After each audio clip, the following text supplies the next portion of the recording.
To'raqo'rg'on tumani Naymancha mahallasida yashovchi va Alisherxon akamizni mana shu xonadonlarni O'zbekiston musulmonlari idorasi Vaqf xayriya fondi tomonidan mana shu chiroyli holatga keltirib, mana shunday bugun bu kishini mana shu joyga kirgizish marosimida ishtirok etyapmiz. Alloh subhanahu va taolo bu qilingan barcha xayrli ishlarni Alloh dargohida qabul aylasin.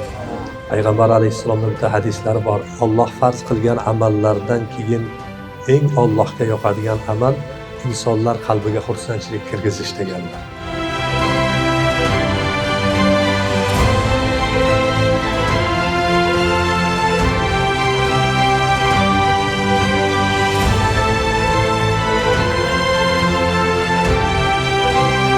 Vaqf xayriya jamoat fondi tadbirlari davom etadi.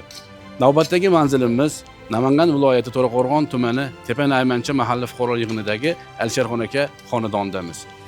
Bu xonadonni avvalgi holati ayanchli, yashashga xavfli holatida bo'lganligi uchun Vaqf fondi tomonidan xonadon o'rganilib, boshqatdan qurish kerakligini aytildi va xalqimiz tomonidan ajratilgan zakot mablag'lari evaziga mana shu xonadonni buzib, boshqatdan nihoyatda zamonaviy, chiroyli holatda qurib, bugun Alisherxon akaga foydalanish uchun topshirish marosimida qatnashib turibmiz. Ehson qilgan xalqimiz, bunga bosh bo'lgan yurtboshimiz, vaqf rahbarlari hammaga xonadon ahli nomidan tashakkur izhor etamiz. Xonadon ahli xursandlari cheksiz. Alloh bu xursandchiliklarni bardavom aylasin.